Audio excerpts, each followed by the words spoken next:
Audio Jungle. Audio Jungle. Audio Jungle.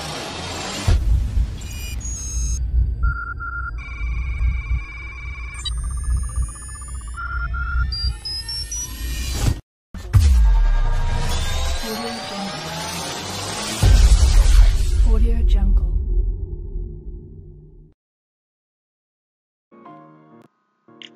Halo rekan hebat, kembali lagi bertemu dalam seri penelitian kualitatif pajak. Hari ini kita masih melanjutkan buku reformasi pajak yang dibuat oleh Direktorat Jenderal Pajak. Bagi rekan-rekan yang ingin mendengarkan, baca buku reformasi pajak bersama dengan Bang Ben, silakan pasang earplug-nya sambil beraktivitas, kita bisa belajar bersama terkait dengan reformasi perpajakan. Check it out.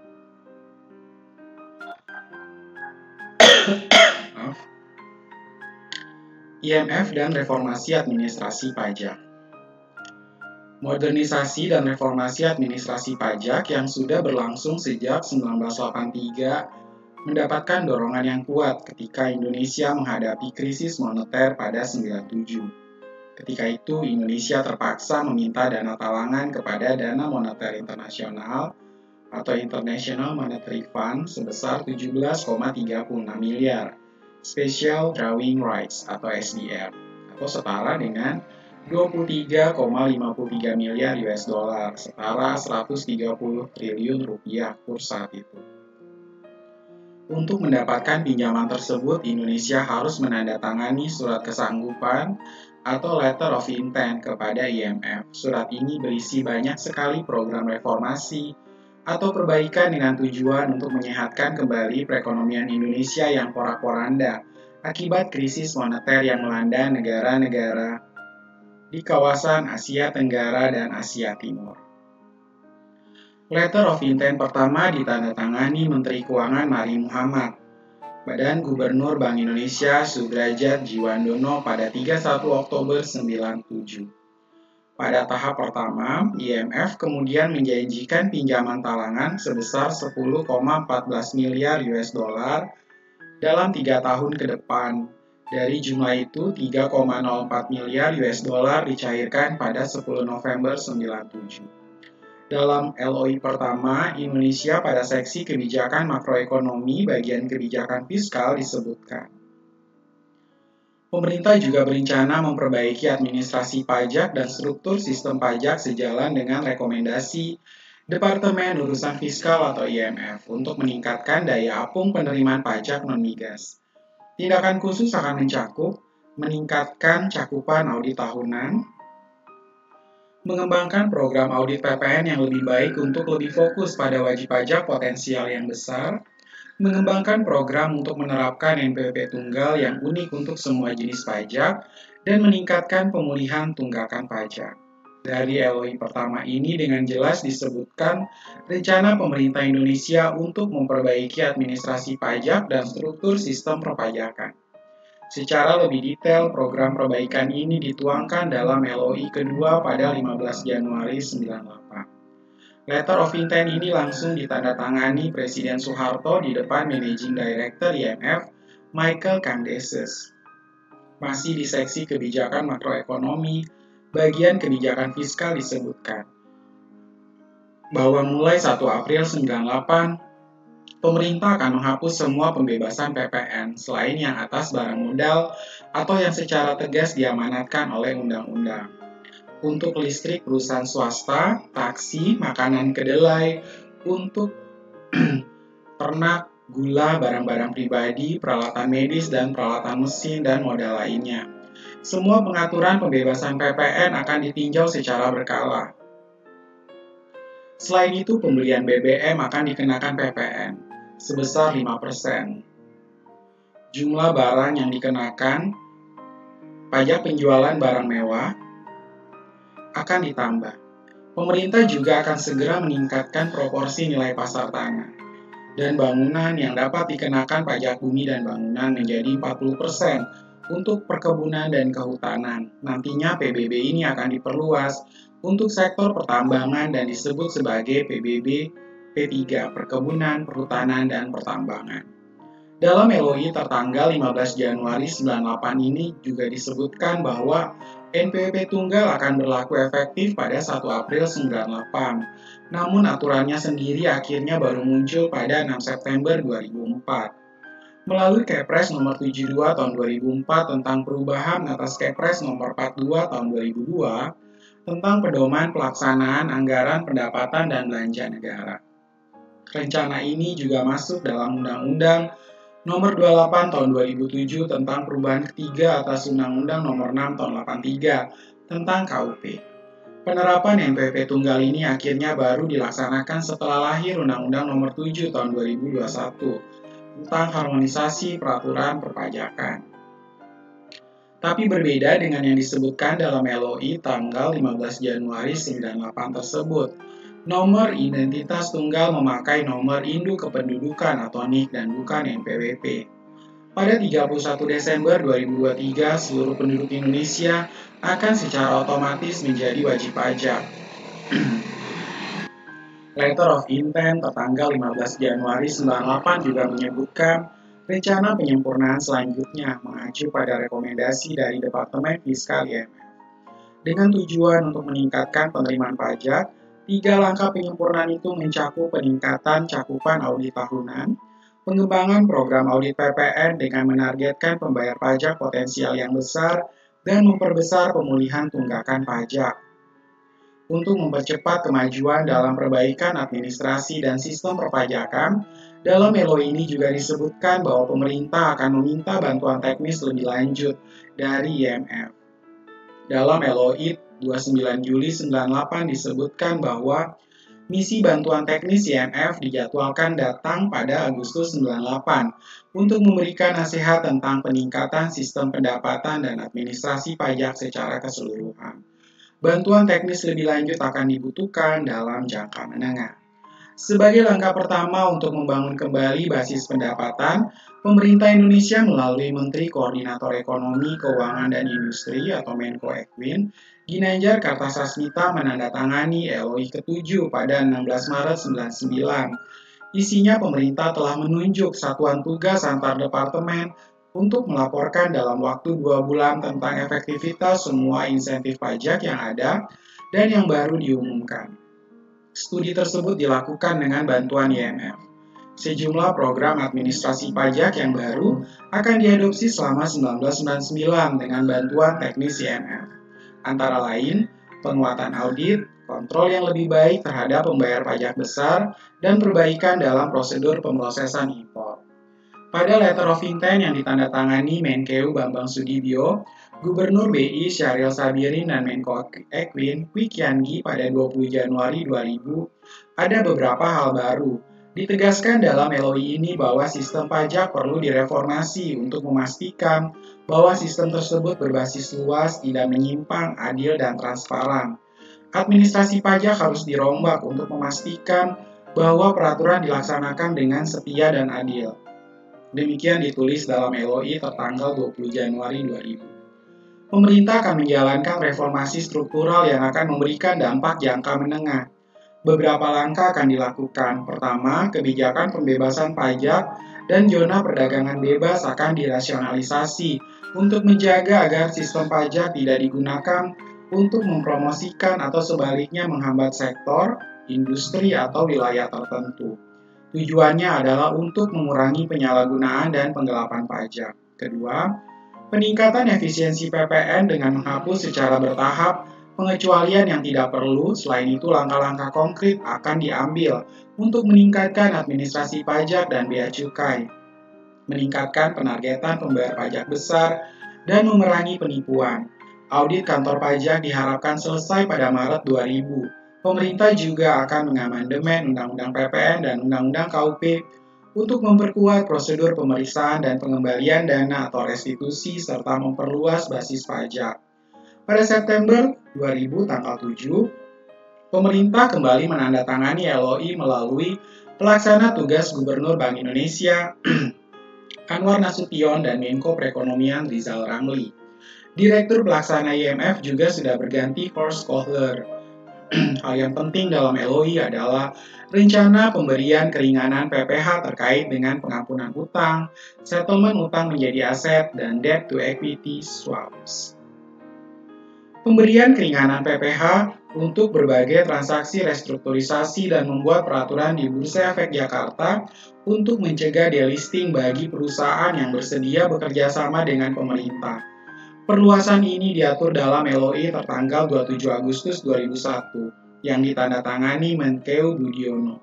Gubernur BI Syaril Sabirin dan Menko Perekonomian Doro Jatun Kuncoro Jakti.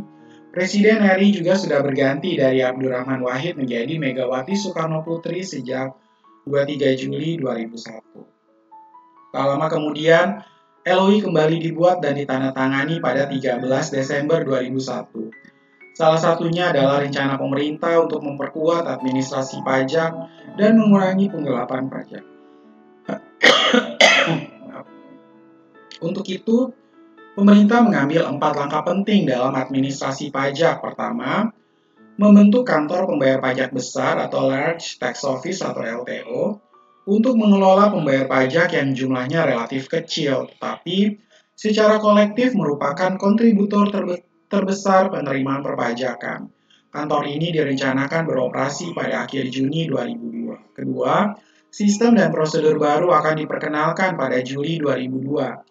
Aturan baru ini sangat mengurangi waktu bagi bank untuk memberitahukan kepada Dijen Pajak tentang penerimaan pembayaran pajak. Ketiga, rencana tahunan akan disusun pada Maret 2002 untuk melakukan audit. Keempat, penetapan target dan ukuran kinerja untuk penagihan tunggakan pajak.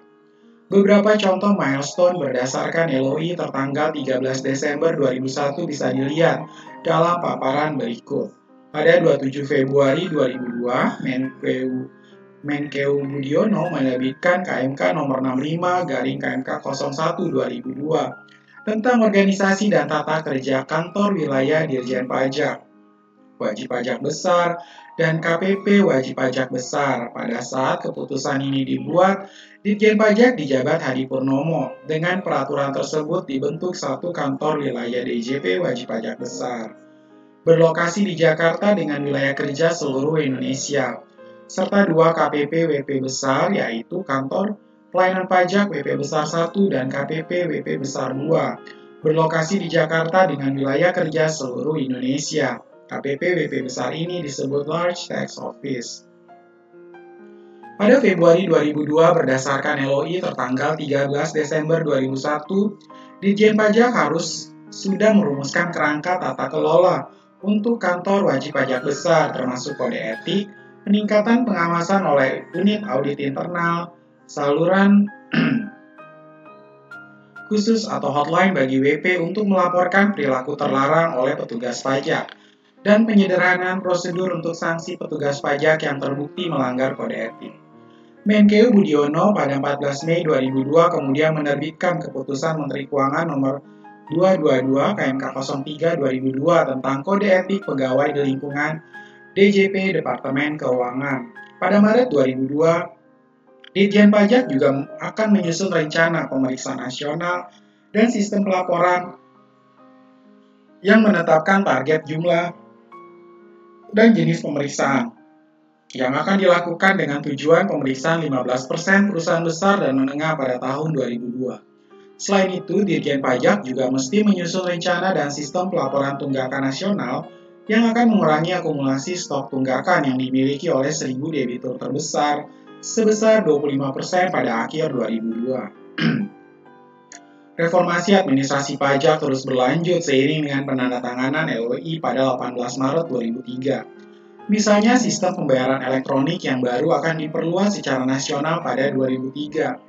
Ditjen Pajak juga berencana memperluas cakupan pemeriksaan pajak perusahaan, mengintensifikasikan penagihan tunggakan, meningkatkan kontrol terhadap WP yang tidak melaporkan, dan mengambil langkah-langkah untuk meningkatkan jumlah wajib pajak. Kerangka tata kelola Ditjen Pajak juga akan diperkuat dan diperluas ke seluruh kantor pajak pada 2003. Sejumlah target spesifik tersebut, diantaranya pada Maret 2003, Ditjen Pajak menyetujui program ekstensifikasi untuk menjangkau 60.000 perusahaan dan 50.000 WP perorangan. 10% dari pendaftar perorangan memiliki penghasilan minimal 100 juta. Pengembalian pajak untuk PPh dan laba tahun 2002 akan diperoleh dari 60% pendaftar baru. Pada bulan yang sama, Ditjen Pajak merumuskan rencana audit nasional untuk tahun 2003 terhadap 1.250 WP besar dan 12.600 WP menengah. Ditjen Pajak juga akan menyusun rencana penyelesaian tunggakan nasional tahun 2003 agar tunggakan pajak yang dianggap dapat ditagih tidak lebih tinggi dari akhir tahun 2002, serta menyelesaikan setengah dari 10 kasus tunggakan terbesar yang sebelumnya dianggap tidak dapat ditagih. Ditjen Pajak juga menyiapkan rencana modernisasi layanan WP, pemeriksaan penagihan tunggakan, dan program teknologi informasi kantor-kantor pajak besar selama tahun 2003. Di samping itu, sistem pelaporan dan pembayaran pajak secara elektronik akan diperluas untuk memproses 75% pemungutan pajak Ditjen Pajak.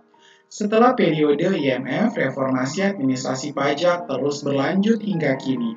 Secara keseluruhan, Indonesia telah menandatangani 16 LOI, dimulai dari Presiden Soeharto hingga Megawati Soekarno Putri, dari total dana talangan yang dijanjikan IMF sebesar 17,36 miliar SDR, yang dicairkan di Indonesia sebesar 11,1 miliar SDR.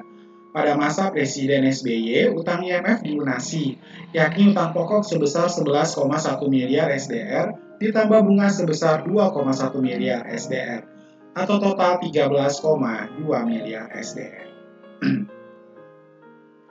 Kemudian kita lanjutkan dengan Bab 7, Revisi Regulasi Menjelang Modernisasi. Dengan tagline, "There's no tax without representation." Semua berawal dari data. Slogan di atas populer sejak abad ke-18 pada saat terjadi revolusi Amerika untuk memprotes penindasan dan pembatasan hak rakyat oleh kolonialisme Inggris Raya. Amerika Serikat kemudian merdeka pada 1776. Ungkapan tersebut sebetulnya berasal dari Konstitusi Inggris pada 1689. Salah satunya adalah tidak boleh ada pungutan pajak tanpa persetujuan parlemen. Konstitusi ini sekaligus membatasi kewenangan raja yang sebelumnya secara sepihak memungut berbagai jenis pajak pada rakyat. Indonesia juga menerapkan prinsip yang sama. UUD 45 menetapkan bahwa pajak dan pungutan lain yang bersifat memaksa untuk keperluan negara diatur dengan undang-undang. Artinya, pemerintah tidak bisa sendirian menetapkan berbagai aturan pajak. Dengan posisi seperti itu, revisi aturan pajak tak pernah bisa cepat, padahal perubahan ekonomi dan teknologi seringkali berlangsung secara cepat. Situasi seperti itulah yang dirasakan Lucky Affirman ketika merancang revisi atas sejumlah undang-undang pajak pada periode 2002-2008. Pada periode itu, Lucky menjadi Kepala Bagian Organisasi dan Tata Laksana serta Kepala Sub Direktorat Manajemen Transformasi pada Dirjen Pajak. Tim reformasi administrasi pajak harus menemukan momentum yang tepat untuk melakukan revisi undang-undang perpajakan. Waktu pembahasannya tak bisa kependekan, tetapi juga tak bisa kepanjangan, kata Lucky yang kini menjadi anggota Dewan Komisioner Lembaga Penjamin Simpanan atau LPS. Waktu yang dinilai tepat untuk melakukan revisi undang-undang pajak adalah pada 2007, saat semua proses modernisasi baik terkait administrasi, SDM, dan teknologi informasi telah selesai dilakukan. Revisi undang-undang inilah yang digunakan sebagai dasar untuk melakukan pemungutan pajak dengan sistem administrasi baru. Beberapa alasan revisi undang-undang pajak pada 2007-2009 adalah perkembangan perekonomian dan teknologi informasi. Untuk memberikan keadilan dan kepastian hukum dan meningkatkan pelayanan kepada WP, ada 3 undang-undang yang direvisi, yakni Undang-Undang Nomor 16 Tahun 2000 tentang Perubahan Kedua atas Undang-Undang Nomor 6 Tahun 83 tentang KUP, Undang-Undang Nomor 17 Tahun 2000 tentang Perubahan Ketiga atas Undang-Undang Nomor 7 Tahun 83 tentang PPh, dan Undang-Undang Nomor 18 Tahun 2000 tentang Perubahan Kedua atas Undang-Undang Nomor 8 Tahun 83 tentang PPN, barang dan jasa, dan pajak penjualan atas barang mewah. Idealnya revisi undang-undang tentang KUP Undang-undang tentang PPh dan Undang-Undang tentang PPN dilakukan secara bersamaan atau sekaligus dalam 1 tahun seperti yang dilakukan pada 94 dan 2000, karena 3 undang-undang tersebut merupakan satu paket. Undang-Undang KUP tentang bentuk dan tata cara pemungutannya, Undang-Undang PPh dan Undang-Undang PPN tentang substansi PPh dan PPN. Namun karena harus melalui proses politik di DPR, revisi atas 3 undang-undang tersebut dilakukan bertahap. Revisi Undang-Undang KUP mulai dibahas pada 2006, Undang-Undang PPh pada 2008, dan terakhir Undang-Undang PPN pada 2009. Revisi Undang-Undang Pajak ini sifatnya komprehensif dan melibatkan banyak pihak. Prosesnya dimulai dengan tim revisi Undang-Undang Ditjen Pajak, menyerap informasi dari bawah termasuk masyarakat. Langkah ini diperlukan untuk memetakan isu-isu terkait sistem pajak dan bagian-bagian yang perlu direvisi. Tim juga melakukan pertemuan dengan dunia usaha, asosiasi, dan akademisi di perguruan tinggi untuk meminta masukan. Selanjutnya, semua informasi tersebut dikumpulkan dan dirumuskan menjadi sebuah draft revisi undang-undang yang diusulkan ke DPR. Di parlemen, draft tersebut dibahas bersama antara pemerintah dengan DPR RI sebelum akhirnya disahkan menjadi undang-undang. Undang-undangnya itu diupdate dari mulai zaman yang sangat lama, kemudian muncul Undang-Undang PPh dan Undang-Undang KUP yang baru untuk dimodernisasi pertama kali, kata Sri Mulyani Indrawati. Revisi Undang-Undang KUP selesai pada 17 Juli 2007 dan disahkan menjadi Undang-Undang Nomor 28 Tahun 2007 tentang perubahan ketiga atas Undang-Undang Nomor 6 Tahun 83 tentang KUP. Dalam undang-undang terbaru ada penambahan penjelasan terkait tujuan penggalian data dan informasi pajak. Di dalam Undang-Undang Nomor 6 Tahun 83 seperti diatur pada pasal 35, 41A dan 41B, penggalian data atau informasi pajak oleh petugas pajak dilakukan untuk kepentingan pemeriksaan. Baik pemeriksaan pajak, bukti permulaan, penagihan pajak, maupun penyidikan pajak. Sementara dalam Undang-Undang Nomor 28 Tahun 2007 ditambahkan pasal baru yakni pasal 35A dan 41C yang mengatur tujuan penggalian data dan informasi pajak yang dilakukan dalam rangka kepentingan penerima negara. Data dan informasi yang dimaksud dalam undang-undang ini adalah data atau informasi orang pribadi dan badan yang bisa menggambarkan kegiatan atau usaha. Peredaran usaha, penghasilan atau kekayaan termasuk informasi debitur, transaksi keuangan, lalu lintas devisa, kartu kredit, laporan keuangan, dan laporan kegiatan usaha. Barang siapa menolak memberikan data atau informasi pajak tersebut ke Ditjen Pajak, mereka bisa diancam pidana kurungan maksimal 1 tahun dan denda maksimal